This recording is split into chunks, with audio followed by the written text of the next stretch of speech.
Hi, everyone, and welcome to our podcast on how to learn English from podcasts. I'm James, and today I'm joined by my co host, Sarah. Hi, Sarah. Hi, James. Hi, everyone.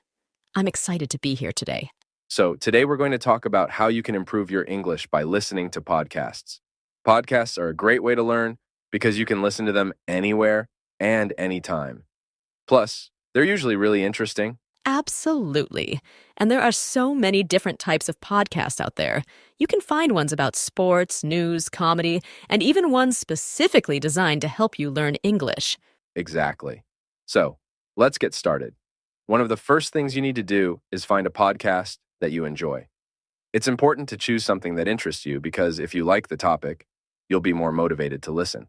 That's a good point, James. When you listen to something you enjoy, it's easier to pay attention and stay focused. And don't worry if you don't understand everything at first. Just try to get the general idea and enjoy the process. Right? And speaking of not understanding everything, it's okay to look up words or phrases you don't know. In fact, that's a great way to learn new vocabulary. For example, Sarah, can you explain what general idea means? Sure, James. General idea means the basic or main point of something. It's like getting the overall sense without knowing all the details. Thanks, Sarah. Another tip is to try to repeat words and phrases that you hear.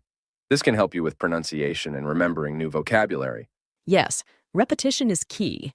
And don't be afraid to make mistakes. Making mistakes is a natural part of learning.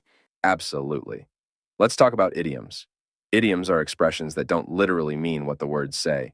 For example, break the ice means to start a conversation in a friendly way, especially with someone you don't know well. Sarah, do you have an idiom to share? Sure, James. One of my favorites is piece of cake. It means something is very easy. For example, learning English with podcasts is a piece of cake. That's a good one, Sarah. And idioms are used a lot in everyday English, so learning them can help you sound more natural. Definitely. And if you come across a difficult idiom, don't hesitate to ask someone or look it up. It's all part of the learning process. Exactly. Now, another great thing about podcasts is that you can listen to different accents and types of English. This can help you understand English speakers from different parts of the world. That's a great point, James. There are many different accents in English, and listening to a variety of them can improve your listening skills.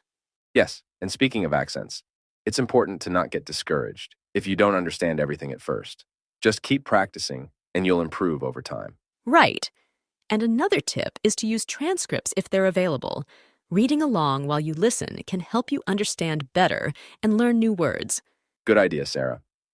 Now, let's talk about some common phrases that are useful to know. For example, can you repeat that?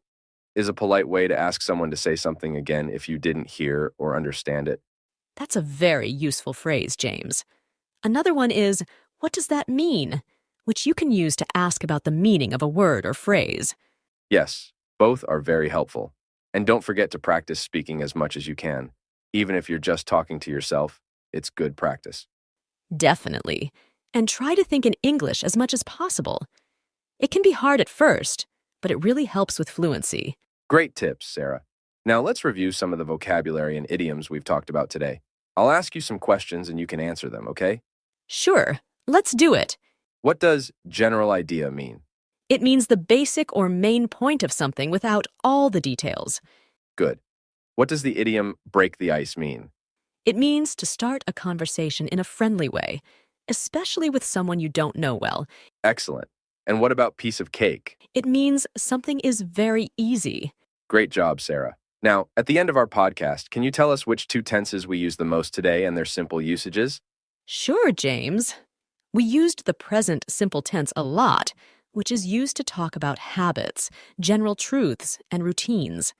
We also used the present continuous tense, which is used to talk about actions happening right now or around the present time. Perfect. Thanks, Sarah. And thanks to all our listeners for joining us today. We hope you found this podcast helpful and that you'll start using podcasts to improve your English. Yes. Thank you, everyone. Keep practicing and don't give up. Learning a new language takes time, but you can do it. That's right. See you next time, and happy learning. Bye, everyone.